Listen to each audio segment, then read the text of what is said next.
निकैदेखिको मेरो मावली गाउँ भनेर मैले शङ्खुमै हालेको छु योजनाहरू। पहिलो हेर्नु त्यहाँदेखि तल्लो बाटो जोडाइदिए, कृषि को के अरे टनेलहरू त्यहीँ नै लगाइदिए, खानेपानीको पाइप त्यहीँ नै बाँधिदिएको छु त के अरे तपाईँहरूलाई। अनि त्यहाँदेखि यो काम अध्यक्षले एउटा नागरिकता बनाइदिएन, अनि छोटे राजा भनेर तिमीहरूले नि लेख्ने छोटे राजा भन्दिने कमेन्टमा त्यो कमेन्टमा लेख्ने, जे पायो त्यही लेख्ने त्यो लेख्नु म जान्दिनँ। तपाईँहरू योबाट चाहिँ तपाईँहरू मुक्त हुनुपर्छ। तपाईँहरू के अरे तपाईँहरूले त्यो सामाजिक कुरामा चाहिँ कस्तो कुरा लेख्ने कस्तो कुरा नलेख्ने भन्ने चाहिँ तपाईँहरूले विवेक अलिक प्रयोग गर्नुपर्छ भनेर मैले अस्तिको उमा मजाले राखेर भनेको छु मिटिङमा। के अरे वडा परिषदमा कविता फुत्तै निस्केर हिँड्ने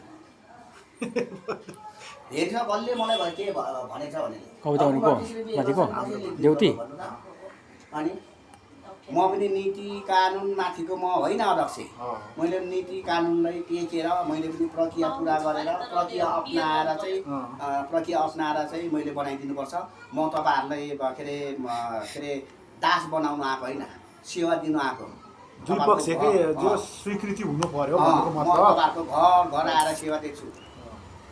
मैले अझै फुको शङ्खुमा गरेको छु। मैले 9वटा वडा मध्ये मेरो वडा पछाडि पारेको छु मैले होइन। योजना हाल्ने कुरामा, दिने कुरामा, तपाईँहरूले सेवा दिने कुरामा, अनि यस्तो यस्तो कुराले तपाईँहरूले के अरे लाने। अनि त्यहाँदेखि कागले कान लग्यो भन्नेमा कान नछाम्ने, कागतिर पछ्याउने। मैले नागरिकता बनाउने विषयमा घर घर गएर 18 वर्ष नागरिकता बनाउन नसकेको मान्छेको वकिल लगाएर नागरिकता बनाइदिएको छु। विदेश पुगिसक्यो त्यो थाहा पाएको केस, उनी आएको जन्मेकै होइन। त्यस्तो कुरामा हामीले के कानुन नलाग्ने कुरामा हामीले त्यसरी बनाइदिएको छ।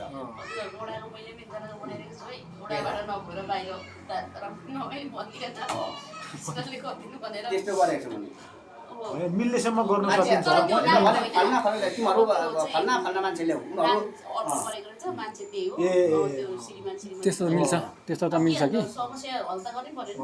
अनि मैले उसलाई के भनेको भनेदेखि तिमी घर नजाऊ होइन, घरै नजाऊ, तर पनि के अरे के अरे महिला विकाससँग मात्रै गएर मेरो यस्तो छ भनेर एकलौटी फैसला गरेर ल्याऊ नि त होइन। उनीहरूले त्यो सामाजिक सञ्जालमा फोटो राखेको